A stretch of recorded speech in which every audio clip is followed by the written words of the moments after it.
Hey guys, Steven Gilbert here, and in this update for the Postmasters board, we're going to be discussing follow-up messages and the importance of them and what you need to say and how to get the most opens and stuff like that. So to do that, I'm going to go to one of my main mailing lists. This is one of my main money-making lists. As you can see, I mailed it today, or 2 days ago. 1K open, 426 clicks. Okay, so not a bad email, but this is my main email. So because of that, it's the perfect example to show you follow-up sequences and different tactics you can use to start building a relationship with your customers. So it used to be I had a few more emails set up. I've tested a lot of different things, and feel free to create a post and in a discussion about this with your results, because I used to have 2 or 3 or 4 follow-up messages, and now I only have 1, and that's for several reasons. That's because I like to have a more custom tailored approach to the emails immediately following my first follow-up email. I don't like it to be set in stone, because then you'll have buyers who'll get on a new list and has already seen all that same stuff. So rather than having a big drawn out one, and I'm sure there's advantages to it, I prefer this one. If you do prefer the long drawn out one, post your results and compare them, because I didn't like it. I found to get more opens and more responses with just one follow-up email.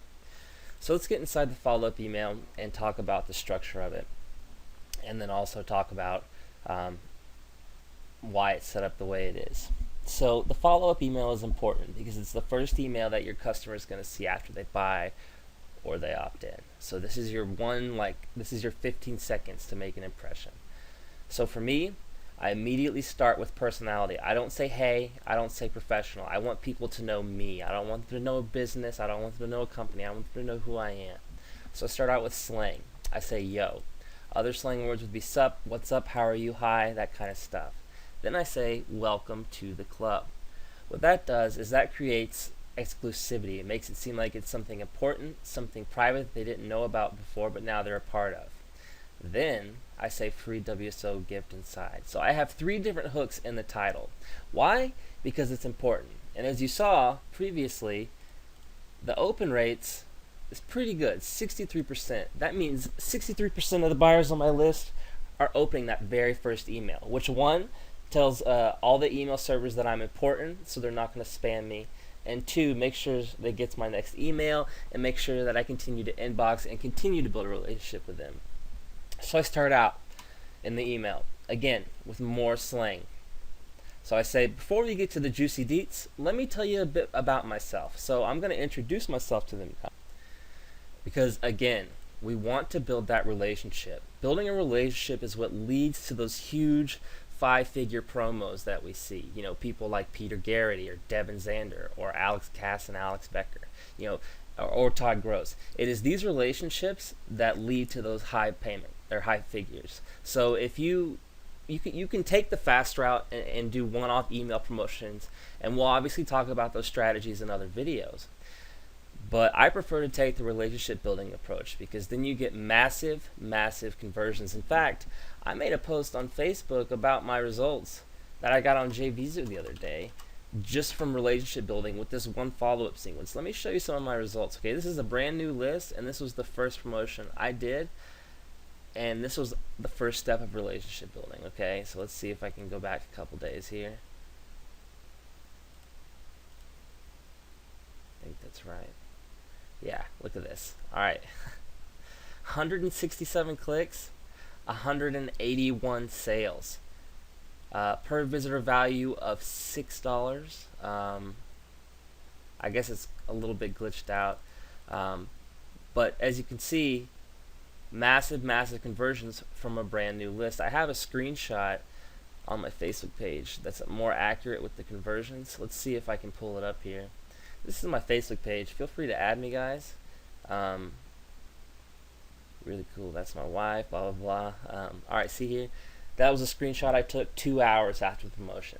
282 visitors, unique visitors, 448 clicks. I had them primed and ready to buy, and 180 sales. That's just a few hours after the buy button went live. So that's a really good conversions. Um, and that's because of this follow-up message. So again, 3 hooks in the title, more slang in the intro, okay? Then I'm introducing myself. And I like to keep it short, but you can keep it long. I've tested both short and long. I like short because most of my emails tend to be a little bit on the shorter side because I know people have ADD. So I kind of reserve long emails for big promotions, like 5 to 7 day promotions. So as you can see, I have a little bit about myself. One, I talk about my authority. I immediately qualify my authority. I've been a mid-6-figure internet marketer for a few years now. I don't bother going into explaining it because as an authority, I don't have to explain myself to them. So it's a little bit of mind games there.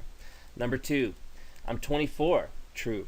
I'm successful, and then I make a joke to kind of make them laugh, let them know I'm down to earth.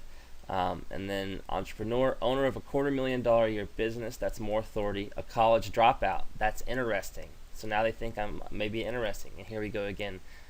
A recovering drug addict. Okay, so that's weird. He's a college dropout, a recovering drug addict, and he's got a successful business, and he loves animals. Oh, this guy's a human. This guy isn't a business, he's a human. So you see what I've done? I've turned myself into a human. And this is all honest. So just be honest right here and turn yourself into a human. 3, now you're going to list a personality trait. So I hate bullshit and I like to keep things simple. I don't have time for anything else, right? Because I'm an authority figure who runs a business and has 3 dogs, 2 cats, and a bird, and a wife and a baby on the way. I don't have time to do technical stuff. 4, I like video games. So now they know I'm not all serious. I like to have a little fun. So see, I'm introducing myself. They're getting an image of me in their head.